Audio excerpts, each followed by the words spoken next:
오늘은 참 다복한 한 가정을 여러분에게 소개해 드릴까 합니다. 이 다복한 가정은 다름 아닌 우리 감리교회를 설립한 존 웨슬리 가정입니다. 이 존 웨슬리는 아버지 사무엘 웨슬리가 성공의 영국 국교회였던 성공의 사자였습니다. 어머니 수산나는 아주 지적인 어머니셨습니다.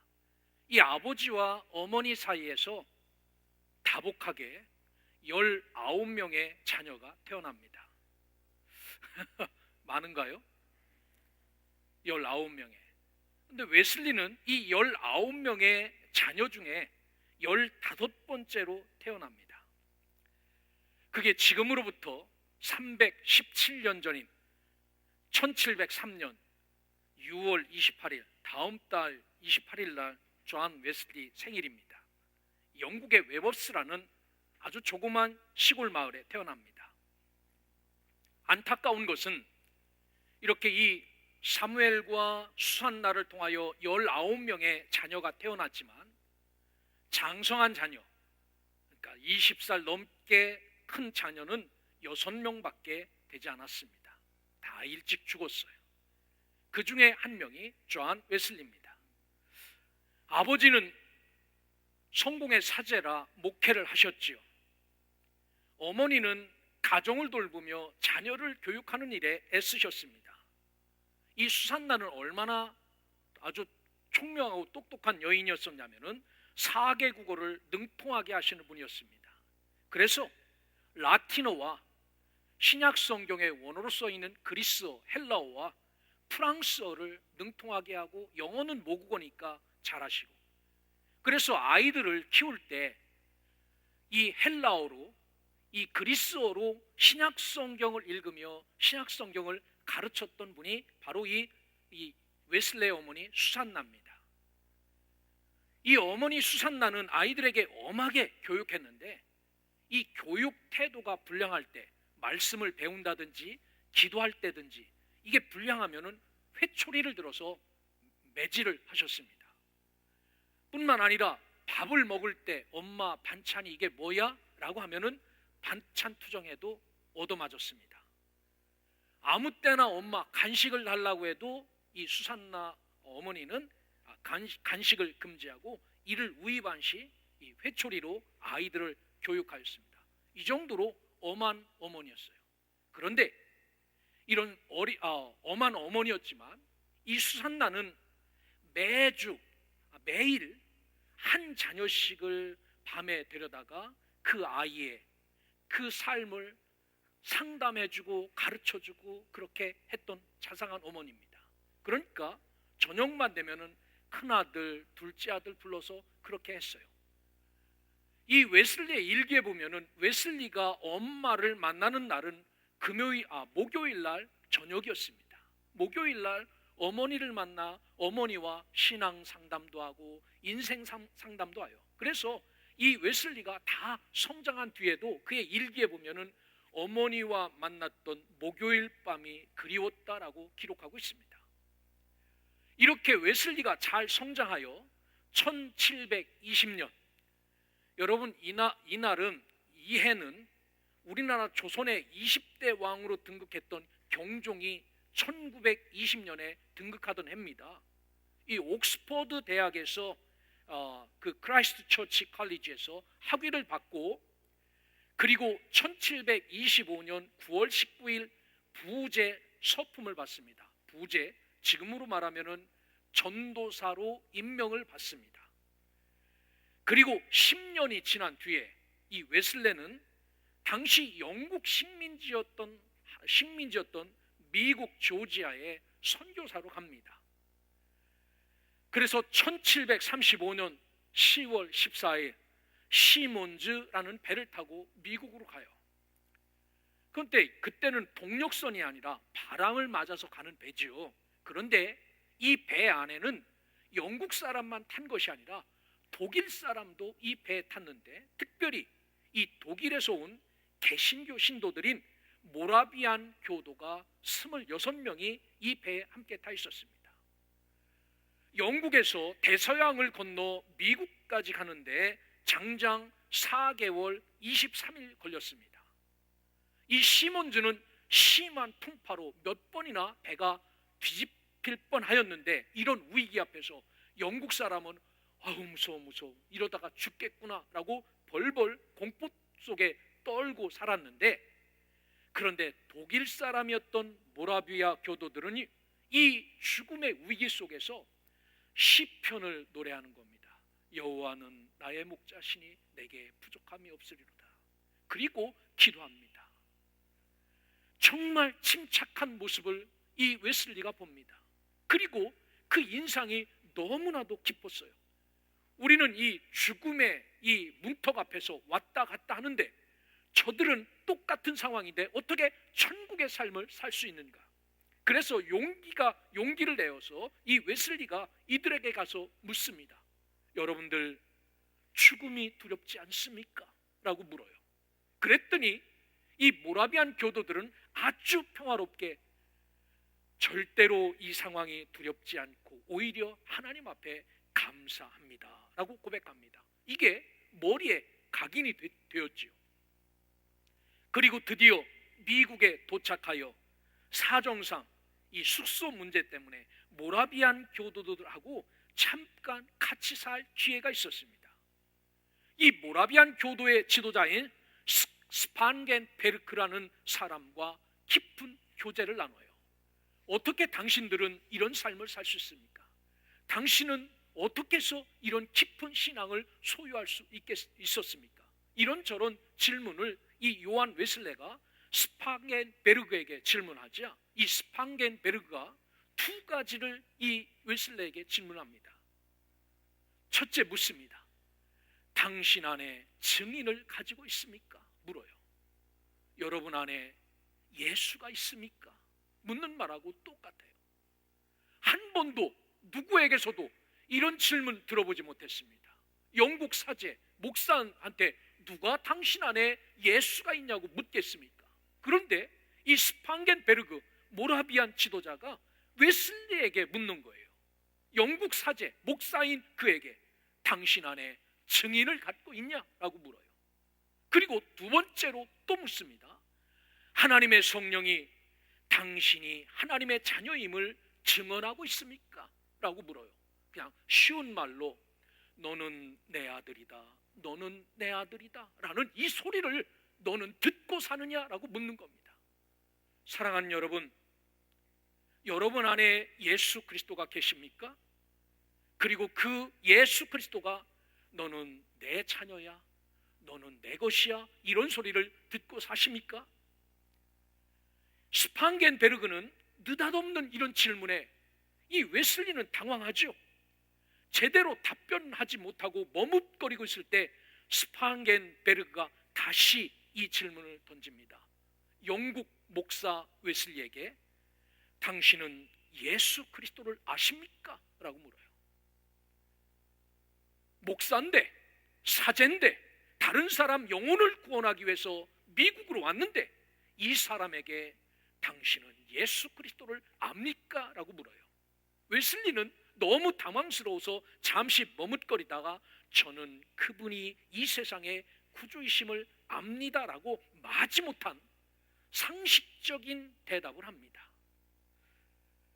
스판겐베르그는 이런 상식적인 고백 앞에 다시 질문을 하지요. 바로 그분이 당신을 구원하셨던 것을 알고 계십니까? 라고 물어요. 바로 그분이 당신을 구원한 것을 알고 계십니까? 웨슬리는 이날의 대화에서 확신 없는 자기의 믿음에 큰 충격을 받았다고 그의 일기에 기록하고 있습니다. 어쩌면 미국 선교에 실패를 하고 영국으로 다시 돌아오지요.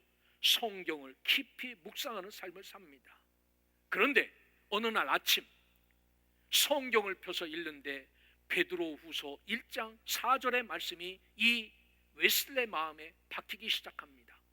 이로써 그 보배롭고 지극히 큰 약속을 우리에게 주사 이 약속으로 말미암아 너희로 정욕을 인하여 세상에서 썩어질 것을 피하여 신의 성품에 참여하는 자가 되게 하려 하셨으니 라는 말씀입니다. 도대체 신의 성품에 참여하는 것이 무엇인가? 이렇게 되면 내가 썩어진 삶이 아니라 하나님의 영광을 따라 살아갈 수 있는가? 고민하지요.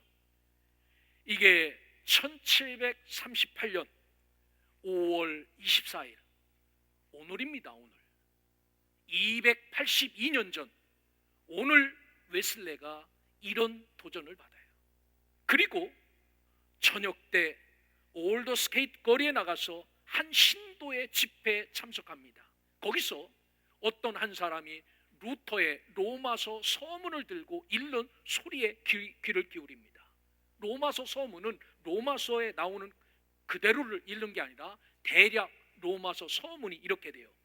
그러므로 믿음만이 우리를 의롭게 하며, 믿음만이 우리를 의롭게 한다는 겁니다. 예수 그리스도를 믿는 그 믿음만이 우리를 의롭게 하며 성령으로 인한 선한 사역을 기뻐한다면, 성령이 주시는 그 놀라운 사역을 우리가 기뻐한다면, 그리고 띄어서 불신앙은 창세기 3장에 나온 대로 죄를 짓게 하고 육체를 낳으며 외적인 악한 사역을 기뻐한다라고 말합니다. 불신앙은 죄를 짓게 하고 육체를 낳으며 외적인 악한 사역을 기뻐하는데, 불신앙은 모든 죄악의 뿌리요 수액이다. 그러나 믿음은 우리를 변화시켜 하나님의 자녀로 새롭게 태어나게 하는 우리 안에 일어나는 하나님의 역사이다라고 줄줄줄줄 로마서 서문에 이 웨슬레가 회심을 하게 됩니다. 완벽하게 변화되는 중생의 은혜를 체험하지요. 그래서 한 책의 사람이 되기로 마음을 먹고 그 책 앞에서 규칙적인 삶을 천명합니다. 그게 누구냐면 저와 여러분 감리교도입니다. 여러분 감리교회가 뭡니까? 여러분 감리교회를 다니고 있는데 시원하게 대답하실 분 있습니까? 건축을 하다가 보면은 설계도가 나와야 되지요. 건축을 지으려면은 그 설계도가 뭐냐면은 우리 성경 말씀이에요. 그러면 이 설계대로 짓는 시공사가 있습니다. 그렇죠? 시공사는 똑같은 설계도지만 싼 자재, 안 좋은 그런 질 낮은 가격 싼 걸로 짓는 게 이 시공사의 꿈이에요. 그래야 많이 남으니까. 그런데 이렇게 지으면 안 되기에 뭐가 있습니까? 감리가 있어요. 감리. 설계대로 짓는지 안 짓는지 검사하는 감리가 있어요. 그래서 이 감리는 공사나 설계 따위에서 일이 잘 진행되고 있는지 감독하고 관리합니다. 감리교회가 그런 교회입니다. 여러분이 신앙생활 잘하는지, 여러분이 성경을 잘 읽는지, 그래서 우리 당회 때, 구역회 때 뭐를 내는지 아십니까? 보고서를 내는 거예요. 보고서. 나는 전도를 몇 번 했고, 나는 성경을 몇 번 읽었고, 그리고 이 우리의 신앙이 잘 만들어지는지 감독하는 감독님이 계시죠. 이게 감리교회입니다. 이성과 경험을 굉장히 중요시 여기지요. 이성은 뭡니까? 뭐 짝사랑하는 이성입니까? 아닙니다. 세상은 질서가 있지 않습니까? 남자도 있고 여자도 있고 동물들도 암컷도 있고 수컷도 있고 이게 바뀌는 게 없지요. 천체도 여러분 내가 1살 때는 해가 막 떴다가 내가 나이가 드니까 천천히 뜨고 그럽니까? 너무 질서 정연하지요. 보통 이렇게 돌아간다면은 이성이 있는 사람은 무엇을 느낍니까? 아하, 만든 사람이 있겠구나. 이게 이성입니다. 아, 이렇게 정확하게 이끌어 가시는 것을 보면 누군가가 이것을 창조하신 분이 있겠구나 라고 느끼는 게 이성입니다. 그러면 이성이 있다면 이분을 한번 만나보고 싶은 게 경험입니다. 아, 이렇게 천지를 만든 분이 계시다면, 이렇게 천지를 이끌어 가시고 질서 정연하게 이렇게 하시는 분이 계시다면 한번 이분을 만나보고 싶다. 그래서 이성과 경험을 굉장히 중요하게 여기지요. 오늘 저와 여러분이 이 교회 안에서 한 지체로서 예수 그리스도를 섬기며 아주 이 세상을 변함없이 이끌어 가시는 그 하나님을 정말 사모하여 만날 수 있는 경험이 되어서 그 경험을 누구에게든지 이 경험을 나눌 수 있는 믿음의 백성 되어 살아가기를 주의 이름으로 축원합니다. 오늘 웨슬리는 이 하나님을 만나고 이 성령 예수 그리스도를 만나지요. 완벽하게 변화됩니다. 오늘 성경에도 제자들이 예수 그리스도를 만납니다. 부활하신 주님을 만나죠. 오늘 본문 가운데 보면요, 아주 두드러지는 사람이 나와요. 사도 베드로입니다. 이 사람은 직업은 원래 저 북쪽 나사렛 동네 옆 갈릴리에서 호수에서 물고기를 잡던 사람이었습니다. 아무것도 모르던 사람이었죠. 어느 날 이 베드로의 동생 안드레가 와서 형, 나 참 좋은 분 만났어. 형도 가서 이분 한번 만났으면 좋겠다 라고 동생 안드레가 이 베드로에게 예수 그리스도를 소개해 주는 겁니다. 그래서 그분을 만났습니다. 그런데 지금까지 이런 분 처음 만나 이분의 제자가 되기로 하지요. 그리고 수제자가 되어 예수님을 따릅니다. 너희들은 나를 누구라고 생각하느냐라고 물을 때 이 베드로가 대답합니다. 주님은 그리스도시요 살아계신 하나님의 아들이다. 100점짜리 대답을 하죠. 예수님이 야, 그렇구나. 너희들이 이 사실을 안다면 나는 오늘 죽어도 한이 없다. 그리고 내가 죽어야 너희들이 산다. 주님, 절대로 당신에게는 이런 일이 일어나지 않을 겁니다라고 예수님을 막던 사람입니다. 그런데 그 예수가 십자가에 못 박히던 날, 바로 십자가 문 앞에서 베드로는 이 예수를 3번씩이나 모른다고 부인하고 자기가 고기 잡으며 처음 인생을 살았던 갈릴리로 다시 갑니다. 그래서 거기에서 다시 예수 죽고 고기 잡으며 살아요. 그런데 약속대로 부활하신 예수님이 이 베드로를 찾아오지요, 갈릴리에. 그러면서 베드로에게 묻습니다. 고기 굽다가 앉혀놓고 요한의 아들 시몬아, 내가 이 사람들보다 나를 더 사랑하느냐? 라고 물어요. 내가 너희를 위해서 이 목숨 다 주며 내가 너희를 사랑한 것처럼 너도 나를 이 사랑할 수 있겠느냐? 라고 묻죠. 베드로는 그런 사랑할 수 없다라고 묻습니다. 예수님이 3번씩이나 반복하여 묻습니다. 그렇다 할지라도 내가 지금까지 키워놓은 목자가 없어서 우왕좌왕하는 이 양무리들을 내가 먹이고 입혀라 라고 말하지요. 그러면서 이 시르에 빠져있던 제자들을 하나하나 찾아 끌어다가 이들에게 하늘의 천국의 소망도 담아주십니다. 담대함도 허락하십니다. 그리고 마지막 날 승리가 있을 것도 말씀해 주십니다. 그러면서 40일 동안 이들을 가르쳐 세우지요. 하늘에 승천하시기 전 모든 사람에게 분명히 말씀합니다. 너희들이 이곳을 떠나지 않고 약속하신 것을 기다린다면 너희들은 그 약속을 충만히 받고 이 땅을 살아갈 것이다 라고 말해요. 그리고 그들은 기도하기 시작합니다. 성경에 보니까 기도하고 열흘이 있다. 하늘에서부터 성령의 놀라운 은혜가 이 땅에 내려와 완벽하게 새로 태어나는 삶을 삽니다. 행동도 바뀌었어요. 언어도 바뀌었어요. 습관도 바뀌었어요. 심지어 그 성령의 역사 때문에 지식도 바뀌었습니다. 지금까지는 하나님의 법에 모르는 자였는데 그 법이 순식간에 채워져 어느 곳에서도 예수가 그리스도됨을 아주 자랑스럽게 여기는 자로 완벽하게 바뀐 사람들로 오늘 세움받습니다. 사랑하는 여러분, 오늘 저와 여러분들에게도 하나님의 말씀으로 이 감리교회를 창조하였던 세웠던 요한 웨슬레가 바뀌고 오늘 우리에게 말씀을 주는 이 제자들이 완벽하게 변화되고 바뀌었듯이 오늘 이 은혜를 사모하여 하나님 앞에 우리도 이렇게 변하고 바뀌기를 주의 이름으로 축원합니다. 이것이 사실이고 진짜라면은, 이것이 진짜 있다면은 이 성령을 한번 주님, 나는 죄인이지만 그래도 죄인인 나에게 요거 한번 맛보게 해주실 수 없나요? 라고 기도할 수 있는 사람 되시기를 주의 이름으로 축원합니다. 이 성령을 사모할 수 있는 믿음의 백성들 되시기를 주의 이름으로 권면드립니다. 자, 이렇게 연약했던 베드로입니다. 예수를 모른다고 3번씩이나 부인했던 베드로입니다. 그런데 어떻게 이렇게 베드로가 완벽하게 변했나? 다름 아닌 성령의 능력이었죠. 그러면서 그는 이 성령을 힘입고 어디에 서든지 예수가 그리스도됨을 증거합니다. 오늘 우리가 읽진 않았지만 2장에 보면 이 예수를 하나님이 살리신지라 우리가 다 이래 증인이로다 라고 말합니다. 여러분, 우리가 알고 있지만 경험하지 못하면 증인이 될 수 없습니다.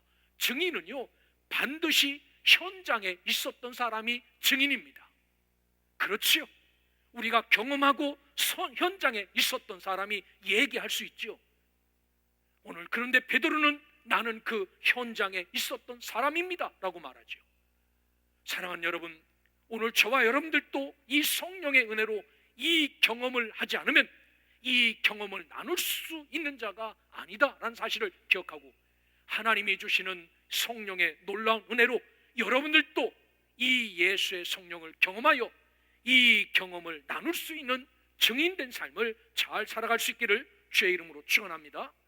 로마서는요, 우리에게 무시무시한 이야기를 해요. 8장 9절에 보면 누구든지 그리스도의 영이 없으면 그리스도의 사람이 아니다 라고 말합니다. 교회를 드나드는 것은 자유입니다. 여러분의 자유. 오늘 비도 오는데 교회 가야 되겠다. 이것은 자유예요. 그렇다고 우리가 다 천국에 가는가? 성경에 보면 그런 것 같지는 않습니다. 누구든지 그리스도의 영이 없으면 그리스도의 사람이 아니다 라고 말합니다. 오늘 이왕 내가 믿음을 갖고 이 문을 열고 들어오셨다면 하나님, 이 은혜 한번 나에게도 부어주시옵소서. 이 영을 하나님 나에게도 채워주셔서 그리스도의 영이 충만한 자로 살게 해달라고 기도할 수 있는 여러분 되시기를 주의 이름으로 축원합니다. 그래야만 하나님의 은혜 가운데 살아갈 수 있지요. 자, 그럼 초대교회는 이 놀라운 성령의 능력이 부어진 뒤에 무엇을 위해서 살았는가? 왜 이것이 부어지기를 바랬고 이 부어진 뒤에 어떤 삶을 살았는가? 오늘 성경에 보니까 그들은 이 영이 부어지자마자 기도하는 것과 말씀 전하는 일에 최선을 다했다라고 성경은 이야기합니다. 예수님의 제자들이 하나님의 은혜로 변화되기 전에는요, 나약한 어린아이와 같은 존재였어요. 그래서 기도하는 것보다 그저 자기들의 삶에 열중했죠. 말씀 전하는 것보다 자기들이 높아지는 거에 아주 힘을 썼던 사람들입니다. 그런데 성령의 은혜로 변화되고 나서 그들이 나타난 행동의 첫 번째 모습은 하나님 앞에 기도하는 것, 그리고 하나님의 말씀을 전하는 일, 이거에 최선을 다하였다. 살다가 보면은 기도보다 쉬운 것이 훨씬 많습니다. 제 경험상 기도보다 쉬운 것은요, 그저 헌금하는 게 제일 쉬운 것 같아요. 이걸로 하세요 라고 기도하는 것보다. 그런데 교회는 기도가 먼저여야 하고, 교회는 이 거룩한 말씀을 나누는 것이 먼저이어야만 기억하시고, 여러분 채워주신 성령의 은혜를 갖고 다른 것 하는 것 아니라 기도하는 일에, 말씀 전하는 일에 최선을 다할 수 있는 소명의 성도들 되시기를 주의 이름으로 축원합니다. 하나님은 그 은혜를 받고 기도하고 말씀을 전할 때 이 베드로의 입술에 권세를 주셨습니다. 그래서 사도행전 2장 37절부터 쭉 보면 저희가 이 말을 듣고 마음에 찔려 베드로와 다른 사도들에게 물어 가로되 형제들아 우리가 어찌할꼬? 라고 나옵니다. 예전에는 이런 능력 없었습니다. 예전에는 이런 힘도 없었습니다. 그런데 성령이 채워진 뒤에 베드로가 설교할 때 사람들의 마음을 찢어 놓을 만큼, 그들의 마음을 통회하고 자복하게 할 만큼 하나님께서는 이 베드로의 입술에 권세를 주신 것입니다. 우리도 마찬가지입니다. 성령 없이 떠드는 것은 빈 깡통이지만 하나님이 그 영을 채워주셔서 우리가 말씀을 나누면 우리의 입술에 권세가 있어서 참 힘들고 어려운, 전도하기 어려운 시대도 우리의 전도의 말씀 나눔의 역사가 있음을 믿고 여러분 그 영을 받아 기도하고 그 영을 받아 말씀을 나누는 믿음의 백성들 되시기를 주의 이름으로 축원합니다. 그래서 오늘 성경에 보면은 그들이 다 세례를 받죠. 제자의 수가 3,000이나 더했다라고 말합니다. 사람의 힘으로는 안 되는 거지요. 이렇게 제자들은 성령 부어주시는 능력으로 기도하고 가르치는 일에 최선 다했던 것처럼 우리 소명교회도 이 영으로 뜨겁게 채워져서 기도하고 말씀 나누는 일에 귀하게 사용되어지는 믿음의 백성들 되시기를 주의 이름으로 축원합니다. 뿐만 아니라 성령이 이렇게 채워지자 모래알 같았던 그들이 한마음 한뜻 되어 주의 일을 한 것을 볼 수 있습니다. 기도합시다. 기도합시다. 기도하시죠. 이렇게 한마음 한뜻 되었다라는 겁니다. 기도합시다. 기도합시다. 맨날 목사님 모이면 기도합니까? 놀고 먹기도 해야지요. 여러분, 오늘 주께서 우리에게 요구하시는 한마음 한뜻이 있습니다. 꼭 해야 될 일들, 이 교회를 통하여 꼭 하고 싶은 일을, 교회를 세워놓고 하시는 일들이 있어요. 초대교회는 이것 때문에 한마음 한뜻 되었다라고 말합니다. 처음에는 몰랐지요. 안 했지요. 그런데 나중에는 그 은혜가 부어지자 한마음 한뜻 되어 이 일을 했다라고 말합니다. 사랑하는 성도 여러분, 저와 여러분들이 이렇게 쓰임받아 하나님 앞에 한마음 한뜻 되어지기를 주의 이름으로 축원합니다. 성막을 지을 때 사용한 나무가 있습니다. 조각목이라고도 하고 시띠나무다라고 말합니다. 그냥 쉽게 아카시아 나무입니다. 저 중동 열대 지역에 있는 가시가 제가 보기로는 한 5cm 정도 돼요. 아주 날카롭습니다. 이거를 갖고 뭐든지 찌를 수 있는 그 아카시아예요. 그러니까 이렇게 가시가 있으니까 그 나무를 불을 떼는 것도 쉽지 않습니다. 너무 가시가 많으니까. 동물들도 그 나무 이파리 뜯어먹지 않습니다. 너무 가시가 많으니까. 그리고 버려진 나무예요. 생명력이 강합니다.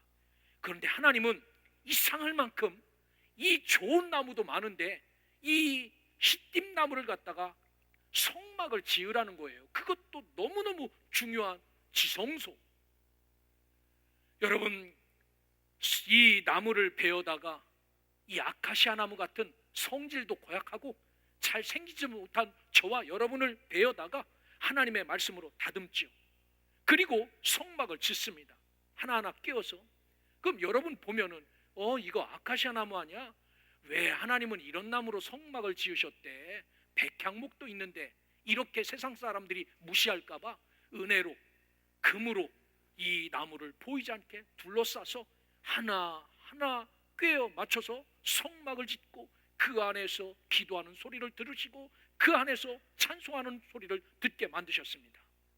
여러분, 이렇게 하나로 묶어주신 것을 나 이 자리에 서 있지 않을래, 나 빼줘, 나갈 수 있습니까? 아닙니다.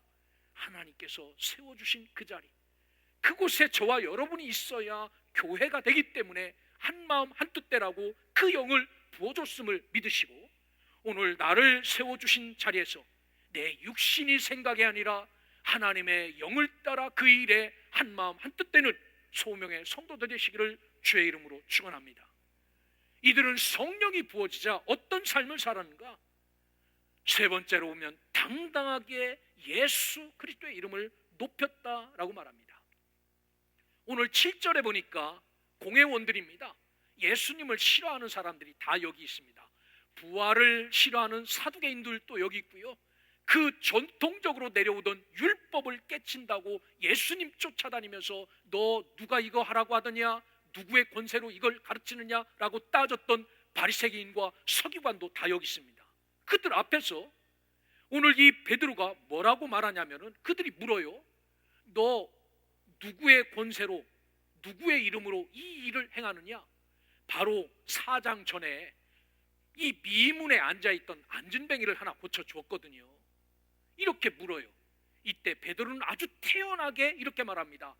나사렛 예수 그리스도의 이름으로 그 사람을 우리가 고쳤다라고 말해요. 한낮 어부에 지나지 않았던 이 사람이 산에 들린 공의 앞에 당당하게 그 권위를 조금도 무서워하지 않고 예수 그리스도의 이름으로라고 말합니다. 오늘 우리가 이 땅에 살아가야 될 존재, 그분이 우리에게 부어주신 성령의 힘을 입어서 우리가 살아가야 될 그 일은 다른 것 아니라 예수 그리스도의 이름을 당당하게 높이며 산 것임을 기억하시기를 주의 이름으로 축원합니다. 이것을 포기하면 그 영을 우리에게 오래 지속지 않도록 만드신다는 사실을 기억하고, 여러분 이 예수를 높이며 살아갈 수 있는 힘이 여러분에게 부어지고 그 영이 부어져서 더욱더 이 이름을 높이며 살아갈 수 있기를 주님의 이름으로 축원합니다. 마지막으로 보면 오늘 그들이 그렇게 부어진 은혜 안에서 두려움 없이 진리를 증거하는 것에 대해서 성경은 말씀하고 있습니다. 오늘 얼마나 두렵고 떨리겠습니까? 죽음 가운데 무섭지 않은 사람이 어디 있겠습니까? 영궁의 사자였고 그 웨슬리도 그 엄청난 풍랑 앞에 이제는 이 배에서 육지에 발을 못 디디겠구나, 죽겠구나 라고 생각을 했죠. 여러분 우리도 마찬가지입니다. 죽음 앞에 자유한 사람 없지요. 무섭지요. 초대교회 사도들은 안 그랬겠습니까? 그런데 이들은 예수가 어떤 분이신지를 경험한 뒤부터는 이 두려움과 무서움이 사라지기 시작한 겁니다. 우리가 읽진 않았지만 4장 뒤쪽에 보면 29절 이렇게 말합니다. 주여 이제도 저희의 위협함을 하감하옵시고 또 종들로 하여금 담대히 하나님의 말씀을 전하게 하여 주시며 손을 내밀어 병을 낫게 하옵시고 표적과 기사가 거룩한 종 예수의 이름으로 이루어지게 하옵소서라고 선포합니다. 막 나가는 탱크와 같이 그렇게 하나님을 의지하고 두려움 없이 진리를 선포하는 것을 볼 수 있습니다. 이게 성령으로 채워진 자의 삶의 모습입니다. 변화된 그들은 한결같이 담대히 하나님의 말씀을 전하게 해달라고 기도하였습니다. 이게 그들의 기도의 제목이었습니다. 여러분 우리도 마찬가지입니다. 완벽하게 변화되어 베드로와 요한같이 하나님 앞에서 너희의 말을 들으랴, 하나님의 말씀을 들으랴 하는 용기 있는 결단이 우리에게도 필요하지. 오늘 이 영이 우리에게 부어져 하나님 복음을 미워하는 이 시대, 이 복음을 자유롭게 꺼내놓을 수 있는 담대한 사람이 되게 해달라고 그 영을 나에게도 부어달라고 간절히 기도할 수 있는 저와 여러분들 되시기를 주의 이름으로 축원합니다. 오늘 말씀은 하나님의 은혜로 완벽하게 변화된 이 감리교회를 창설한 존 웨슬레의 이야기도 들었습니다. 282년 전 5월 24일 날 저녁 8시 45분 그가 변화돼요. 그래서 오늘 웨슬리 회심 기념 주일입니다. 처음부터 이들이 이렇게 의롭거나 담대하거나 용기 있는 사람은 아니었습니다. 제자들도 마찬가지였고 존 웨슬레도 마찬가지였고 다 예수님을 모른다고 부정하고 그 무서움 앞에 벌벌 떨었을 뿐만 아니라 당신 속에 예수 있습니까? 당신 속에서 너는 내 아들이라는 음성이 있습니까? 그분이 당신을 구원했다는 것 믿습니까? 물어도 목사였던 웨슬레는 속 시원하게 대답하지 못하는 사람이었습니다. 그런데 그들에게 이 영이 부어지고 하나님이 가까이 오고 하나님을 경험하자 놀라운 삶을 삽니다. 일반적인 삶에서 특별한 삶으로 삶을 살아갑니다. 사랑하는 성도 여러분, 저와 여러분도 나약한 사람입니다. 얼마나 나약합니까? 오늘 또 말씀을 부인하고 주 앞에 나왔지만 주님의 소리에 귀를 기울이지 못한 연약함이 우리에게 있지 않습니까? 얼마나 우리의 삶의 자리에서 불순종하며 삽니까? 말씀의 길을 걸어갈까? 세상 향락의 길을 따라 살까? 여지없이 세상의 즐거움을 따라가는 자들이 저와 여러분 아닙니까? 이렇게 나약한 사람입니다. 그런데 이렇게 나약한 사람도 그 은혜가 우리에게 부어지면 이 나약함이 변하여 강함이 된다는 사실을 기억하고 오늘 이 영이 이 하나님이 계시고 우리가 이 성으로 그분이 계심을 믿고 느낀다면 이 영을 나에게도 부어달라고 정말 연약한 나에게도 이 영을 한 번만 부어달라고 간절히 기도하며 이 영이 여러분에게도 부어져 오늘 성경에 나온 제자들처럼 이 감리교회를 세운 요한 웨슬레처럼 한 시대 약한 자가 강한 자가 되어 살아가는 놀라운 은혜가 여러분 가운데 풍성하게 있기를 주님의 이름으로 축원합니다.